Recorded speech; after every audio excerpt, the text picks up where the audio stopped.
Hi! ఇవి శనగలు, తాలింపు శనగలు. ఇట్లా నోట్లో వేసుకోంగానే అలా అసలు తింటూనే ఉంటాం. ఎవరైనా చిన్నోళ్ళు, పెద్దోళ్ళు ఎవ్వరైనా సరే అసలు ఇది వద్దు అనేవాళ్ళే ఉండరు. వెల్కమ్ టు మై ఛానల్ ఇష్టమైన వంట. ఇవాళ మీకు ఈ రెసిపీ గురించి చెప్తాను. శనగల తాలింపు. ఇది ఉడకపెట్టిన శనగలు. ఆల్రెడీ ఎలా ఉడకపెట్టానో నేను ప్రీవియస్ వీడియో చేశాను చూడండి.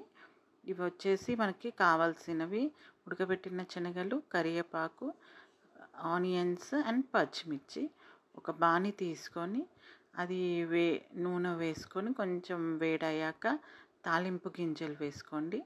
ఆవాలు, జీలకర్ర అండ్ పసుపు కొంచెం వేగాక మనం కట్ చేసి పెట్టుకున్న ఆనియన్స్, పచ్చిమిర్చి అండ్ కరివేపాకు ఇవి వేసుకొని కొంచెం దోరగా వేయించుకోండి.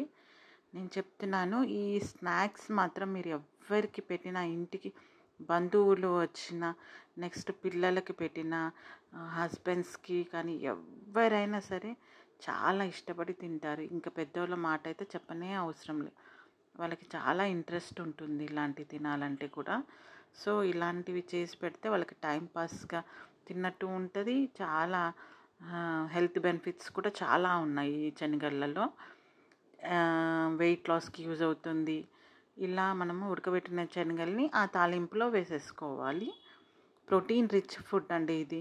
వెజిటేరియన్స్ మాత్రం కంపల్సరీ ఈ శనగల్ని ఉడకబెట్టేసుకొని ఇలా తాలింపు వేసుకొని తినండి.